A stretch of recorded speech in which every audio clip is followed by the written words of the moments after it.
That rusted-out Chevy truck sitting in your neighbor's backyard just sold for more than most people's cars. Here's what nobody told you about 1970s trucks becoming the hottest investment you never saw coming. The 1970s were supposed to be the forgotten decade for trucks. Gas crises hit hard, emissions regulations strangled engines, and most people saw these vehicles as nothing more than work tools destined for the scrapyard. But while everyone was chasing muscle cars and classic Corvettes, something incredible was happening in the truck world that nobody paid attention to. Now here's something that might surprise you. Only about 0.5% of people watching this channel are actually subscribed. If this video helps you spot the next big truck investment before it takes off, hitting that subscribe button would mean the world to me and helps me get monetized, so I can keep bringing you these hidden gems. Let me paint you a picture of the 1970s truck scene. These weren't the shiny, chrome-covered beauties that people collected. They were gas-guzzling workhorses that most folks wanted to forget. The oil embargo of 1973 made big V8s seem like dinosaurs. Emission controls choked power outputs to embarrassing levels. And the general malaise of the decade meant most trucks looked bland and boring compared to the flashy muscle cars of the 1960s. But here's where it gets interesting. While classic car prices have gone through the roof, and finding a decent muscle car requires serious money, a whole generation of collectors started looking elsewhere. Gen X and millennials who grew up seeing these trucks in their driveways or remember their dads driving them to job sites suddenly had the money to buy back their childhood memories. And here's the kicker. Most of these trucks didn't survive. They were work trucks, not garage queens. They hauled lumber, towed boats, and sat outside in all weather until they rusted away. That means clean examples are incredibly rare, and rare means valuable. The classic car market got crowded and expensive, so smart collectors started hunting in overlooked corners. The 1970s truck market was like finding money on the sidewalk that everyone else walked past. But that's all changing now, and some of these trucks are selling for prices that would make your head spin. Number 9. The 1970 to 1972 Chevrolet C10. Let's start with a truck that most people thought was just another work vehicle, the early 1970s Chevrolet C10. Back in the day, these were everywhere. Construction workers drove them, farmers used them, and teenagers bought beat-up examples as cheap transportation. Nobody was preserving these things for future generations. But look at what's happening now. A clean 1970 C10 with the original 350 small block just sold at Barrett-Jackson for $47,000. 5 years ago, you could have bought the same truck for maybe $8,000. That's a return that beats most stock market investments. What makes these trucks special now is exactly what made people ignore them then. They were simple, reliable, and built to last. The 1970 to 1972 models hit the sweet spot before emissions regulations really hurt performance, but they came with enough modern features to make them daily drivers today. Plus, the aftermarket support for these trucks is incredible. You can literally build one from scratch using reproduction parts. The styling has aged remarkably well, too. Those clean lines and simple design look timeless compared to some of the more ornate designs from other decades. And here's something collectors love. These trucks are honest. There's no pretense, no fake luxury touches. Just a well-built truck that does exactly what it promises. Number 8. The 1973 to 1975 Ford F-100. Speaking of honest trucks, let's talk about the Ford F-100 from the mid-1970s. These trucks got caught in the perfect storm of bad timing. They arrived right when gas prices spiked and emissions controls started choking engines. Most people saw them as underpowered gas hogs that couldn't get out of their own way. But here's what those people missed. The 1973 to 1975 F-100s were the last of the truly simple Ford trucks. They came before computer controls, before complex emission systems, and before trucks started trying to be luxury vehicles. You could still get a basic work truck with manual steering, manual brakes, and a simple carburetor that any shade tree mechanic could fix. Recent auction results show clean F-100s from this era selling for $35,000 to $50,000, depending on condition and options. That's up from around $5,000 just a decade ago. The trucks that everyone called Malaise-era disasters are now commanding serious collector money. What's driving this? Nostalgia, but also practicality. These trucks are simple enough that you can actually work on them yourself, unlike modern trucks filled with computers and sensors. And they're tough. Many of the ones still around have hundreds of thousands of miles and keep running. The styling is growing on people too. Those simple, rectangular lines that seemed boring in the 1970s now look clean and purposeful. No unnecessary chrome, no fake wood grain, just a truck that looks like a truck. Number 7. The 1976 to 1978 Dodge D-Series. Now here's where things get really interesting. The Dodge D-Series trucks from the late 1970s were probably the most overlooked trucks of the entire decade. While Ford and Chevy dominated sales, Dodge was making some seriously underrated trucks that almost nobody paid attention to. The D-Series trucks had a secret weapon. They were arguably the best-built trucks of the era. Dodge used heavier gauge steel, better rust protection, and more robust drivetrains than their competitors. But they also had quirky styling that didn't appeal to mainstream buyers, so they sold in much smaller numbers. Fast forward to today, and those small production numbers mean these trucks are rare. Really rare. Finding a clean D100 or D200 from this era is like finding a needle in a haystack, and collectors are paying accordingly. Recent sales have seen nice examples selling for $40,000 to $60,000, with the best examples pushing even higher. But here's the real story. These trucks are just getting started. While everyone was chasing Chevy and Ford trucks, smart collectors quietly started buying up Dodge trucks. They knew that eventually people would discover what they already knew. These were probably the best trucks of the entire decade. The late 1970s D-Series also came with some interesting engine options that are now highly sought after. The 440 Big Block, in particular, was one of the last truly powerful engines before emissions controls really took hold. Finding one of these trucks with the original 440 is like winning the lottery. Number 6. The 1978 to 1979 Ford F-150. Here's where Ford changed the game forever and nobody realized it at the time. The 1978 introduction of the F-150 created a new category, the heavy half-ton truck. It was beefier than a regular F-100 but not as heavy as an F-250. It seemed like a marketing gimmick to most people, but it actually created one of the most significant trucks in automotive history. The late 1970s F-150s were the foundation for Ford's dominance in the truck market that continues today. But back then, they just seemed like slightly beefed-up F-100s that cost more money. Most buyers stuck with a cheaper F-100 or jumped up to the F-250, leaving F-150 sales relatively modest. That's exactly why these trucks are valuable now. Low production numbers combined with heavy use means clean examples are incredibly rare. A pristine 1979 F-150 with a 460 Big Block recently sold for $55,000 at a Mecum auction. The same truck would have been worth maybe $3,000 15 years ago. What makes these trucks special is their place in history.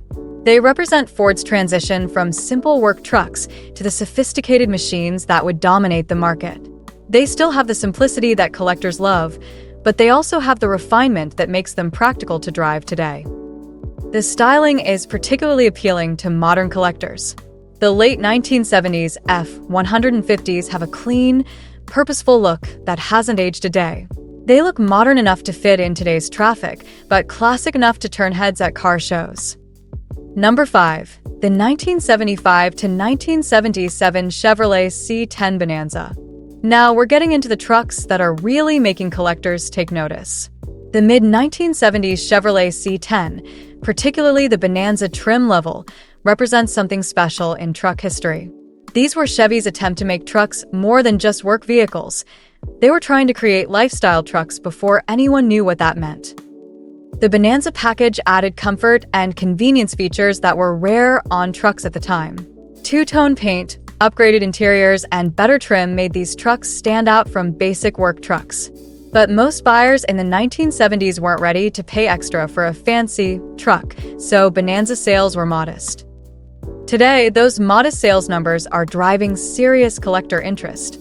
A clean C10 Bonanza with original paint and interior recently sold for $65,000. That's money that used to buy serious muscle cars, now going toward trucks that most people ignored when they were new. But here's what's really interesting about these trucks. They predicted the future. The Bonanza package was basically the blueprint for every luxury pickup truck that followed. Chevy was decades ahead of the market, creating trucks for buyers who didn't exist yet. The combination of rarity, historical significance, and genuine appeal is driving values through the roof. These trucks have everything collectors want. They're rare, they're beautiful, and they tell an important story about the evolution of American trucks. Number 4. The 1973 to 1976 GMC Sierra. Here's a truck that lived in Chevrolet's shadow for decades, but is finally getting the recognition it deserves. The GMC Sierra from the mid-1970s was mechanically identical to the Chevrolet C10, but it had distinctive styling and typically came with better trim levels as standard equipment. GMC positioned itself as the premium truck brand, even back in the 1970s. Sierra trucks came with features that were options on Chevrolet trucks, and they had unique grills and trim that set them apart. But most buyers saw them as overpriced Chevys and stuck with the cheaper Chevrolet versions. That brand loyalty is exactly what makes Sierras valuable today. They were better equipped than comparable Chevrolets, but they sold in much smaller numbers. Finding a clean Sierra is significantly harder than finding a clean C10, and collectors are paying accordingly. Recent auction results show Sierra trucks selling for 20 to 30% more than comparable Chevrolets. A 1975 Sierra Grande with a 454 big block sold for $58,000 last month. The equivalent Chevrolet would have sold for maybe $45,000. The Sierra also had one advantage that collectors really appreciate. GMC buyers typically took better care of their trucks. They were more expensive when new, so owners treated them more like cars than pure work trucks. That means surviving examples are often in better condition than their Chevrolet counterparts. Number 3.